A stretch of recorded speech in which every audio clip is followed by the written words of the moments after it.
Olá! Hoje a gente vai mergulhar nas ideias de um livro bem interessante. Combata o câncer com uma dieta cetogênica, da Ellen Davis. A proposta aqui é a gente entender os principais argumentos que ela apresenta, sabe? Mas um ponto super importante desde já. Isso aqui é uma análise do que o livro diz e de jeito nenhum substitui a orientação de um profissional de saúde, combinado? Então, para começar, a gente precisa voltar no tempo. Lá para 1924, foi quando o Dr. Otto Warburg, que inclusive ganhou um prêmio Nobel, disse o seguinte, e essa citação é tipo a base de tudo que o livro vai construir, a ideia central, a semente de tudo, é que o câncer tem na sua essência um ponto fraco, e esse ponto fraco tem a ver com o que ele usa como combustível. E é pegando essa carona na ideia do Warburg que o livro lança um olhar bem diferente sobre o que é o câncer. É uma proposta que meio que vira de cabeça para baixo uma visão que dominou a medicina por muito, muito tempo. Olha só que interessante o contraste. A gente tem de um lado a visão mais tradicional, né? Aquela que diz que o câncer é uma doença genética, que tudo começa com mutações no DNA. Mas aí o livro vem e propõe outra coisa. E se o câncer for na verdade uma doença do metabolismo? Nessa visão, os problemas genéticos não seriam a causa, mas sim a consequência de um metabolismo que deu errado. E esse raciocínio todo deságua no tal do efeito Warburg. O livro coloca isso como o calcanhar de Aquiles metabólico das células do câncer. Pensa assim, é como se elas fossem viciadas em açúcar, em glicose. Elas usam esse açúcar para gerar energia de um jeito super ineficiente, por fermentação, mesmo quando tem oxigênio disponível para fazer isso do jeito certo, como as células normais. É um vício. E é justamente essa falha, esse vício, que a dieta do livro quer atacar. Tá, mas como explorar esse vício em açúcar? A grande sacada, segundo o livro, está numa dependência que só as células do câncer têm. As nossas células saudáveis não. A diferença é toda sobre flexibilidade. Nossas células saudáveis são flexíveis. Elas conseguem usar tanto a glicose do açúcar e dos carboidratos quanto uma outra fonte de energia, que são as cetonas vindas da gordura. Já as células do câncer, de acordo com o livro, são o oposto. São rígidas e inflexíveis. Elas praticamente só sabem usar glicose. Sem glicose, elas passam aperto. Então, sabendo disso, qual é a estratégia que o livro propõe? É simples na teoria. Vamos mudar o combustível principal do corpo todo. E essa mudança é radical mesmo. A dieta cetogênica terapêutica, que o livro descreve, basicamente vira a pirâmide alimentar de ponta cabeça. A gordura, que normalmente a gente consome com moderação, passa a ser a principal fonte de energia. E os carboidratos? Bom, eles despencam por uma quantidade mínima, tipo menos de 5% das calorias do dia. É uma virada de chave total no que o corpo usa para funcionar.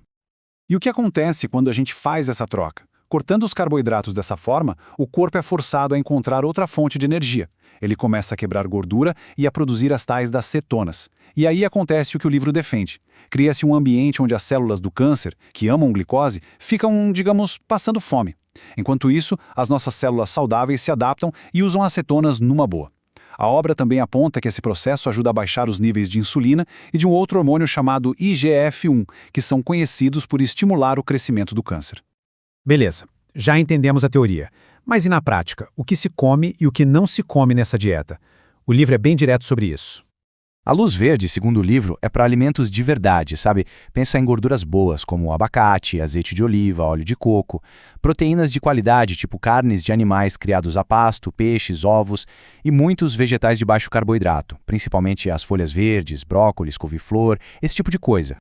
Já a luz vermelha, a lista do que evitar é bem extensa. Basicamente, todo o que vira açúcar rápido no corpo. Então sai todo tipo de açúcar, mel, xaropes, tudo. Saem também os grãos, trigo, arroz, milho, vegetais com muito amido, tipo batata. A maioria das frutas também fica de fora. E claro, qualquer alimento processado, que quase sempre tem açúcar escondido. Ok, agora a gente precisa parar um pouco e falar de um assunto muito, mas muito sério. O próprio livro dá um destaque enorme para os riscos, os avisos e para quem essa dieta simplesmente não é uma opção.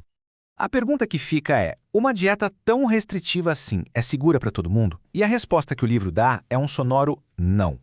Existem casos em que, segundo o livro, essa dieta é totalmente contraindicada. Não é uma opção, ponto final. Pessoas com algumas condições metabólicas bem específicas, como porfíria ou certos problemas genéticos que afetam o metabolismo de gordura, para essas pessoas a dieta é perigosa. Isso só reforça o que a gente vai falar daqui a pouco. Avaliação médica antes de tudo. E o livro não esconde os perrengues que podem aparecer no caminho, não.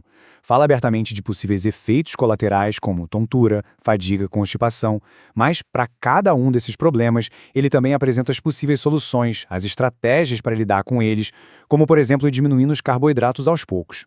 A ideia é mostrar que são desafios esperados e que podem ser contornados.